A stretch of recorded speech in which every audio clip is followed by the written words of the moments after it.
మరి ప్రభుత్వం వచ్చిన తర్వాత పిల్లలకు ఏ విధంగా మొదటి రోజే అన్ని సౌకర్యాలు సదుపాయాలు ఇవ్వాలని ఒక ఆలోచనతోటి ఈ నిర్ణయం తీసుకొని మరి గత కొన్ని సంవత్సరాలుగా కూడా అమలు కాని ఈ కార్యక్రమాన్ని మొదటి రోజు అమలు చేయడం చాలా సంతోషకరంగా ఉందని చెప్పడం జరిగింది. అది మా చేతుల మీదుగా జరగడం కూడా మాకు కూడా చాలా సంతోషంగా ఉంది. డిఓ మేడం కూడా చాలా వివరంగా మన రిపోర్ట్ ఏదైతే ఉందో ఎడ్యుకేషన్కి సంబంధించిన రిపోర్ట్ కూడా వారు చాలా వివరంగా చదివి మరి మన భవిష్యత్తు ప్రణాళికలు ఏంటి అనేది కూడా చెప్పడం జరిగింది.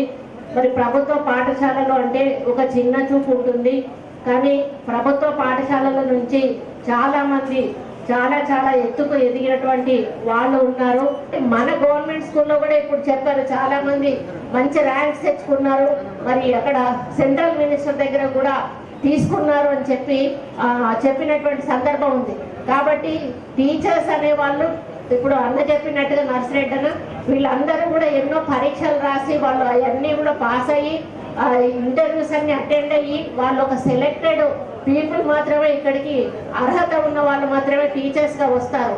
ఇంతకంటే అర్హత ఉన్న వాళ్ళు ప్రైవేట్ స్కూళ్ళల్లో ఉండరు.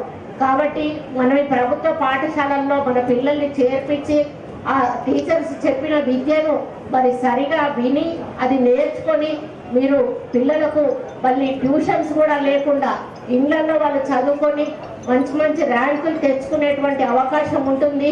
మరి ముఖ్యమంత్రి గారు కూడా సెమీ రెసిడెన్షియల్ స్కూల్స్ కు పోయే ప్రతిపాదన కూడా ఉన్నట్టు కనిపిస్తుంది. అంటే సాయంత్రం వరకు కూడా వాళ్ళ హోంవర్క్ అవన్నీ కూడా స్కూళ్లలో చేపించేటువంటి ఆలోచన కూడా శ్రీకారం చుట్టే అవకాశం కనిపిస్తా ఉంది.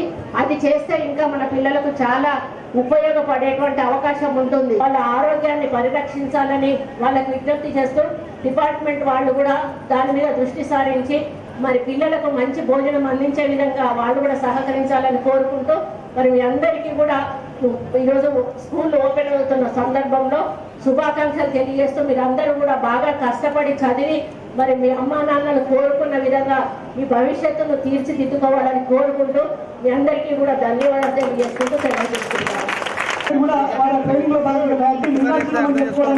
పూర్తిగా ఉపాధ్యాయులకు టీచర్ కార్మిక కూడా ఇదే పాఠశాలలో ఉండాలని అభినందించవలసింది ద్వారా జరుగుతుంది. విద్యార్థులకు అనుగుణంగా భవ్య 8th క్లాస్ అక్కడ అందరూ ఉండండి.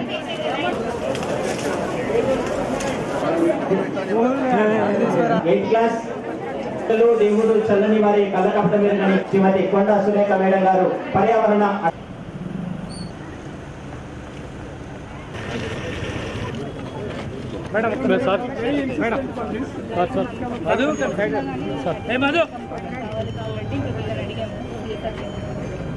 Sir Anusha phone